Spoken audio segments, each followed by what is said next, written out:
ஒரு குறிப்பிட்ட வைப்பு தொகையானது 15 ஆண்டுகளில் தனி வட்டியில் 3 மடங்கானால் அதன் வட்டி வீதம் என்ன?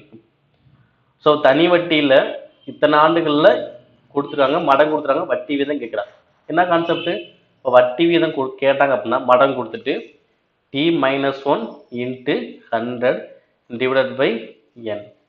ஓகே, அப்போ ஆர் சீக்வல் டு எத்தனை மடங்கு? 3 மடங்கு. அப்படின்னா 3 1 கழிக்கணுமா? அப்போ என்ன வரும்?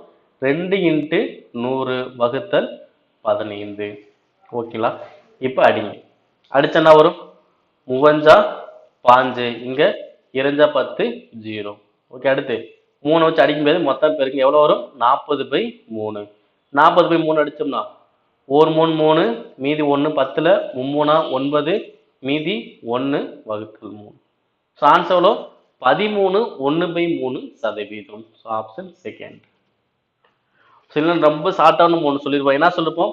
3 மடங்கு எவ்வளோ போடணும்? 3 மடங்குனா 200 வகுத்தல் 15. இதை அடிச்சா கூட ஆன்சர் வரும். ஒரு 5 5, ஒரு 5 5, மீதி 5, 50ல் 3 5 45, மீதி 5/15 அடிச்சுன்னா 1/3%. இது மாதிரி நம்ம கண்டுபிடிச்சிக்கலாம். இல்லைன்னா ஃபார்மேட்டே போகலாம், இந்த ஃபார்முலா யூஸ் பண்ணிக்கலாம். ஃபார்முலா நல்லா ஞாபகம் வச்சுக்கணும். அதுக்கு தான் ஒவ்வொரு முறையும் ஃபார்முலா எழுதுறது. ஓகேங்களா?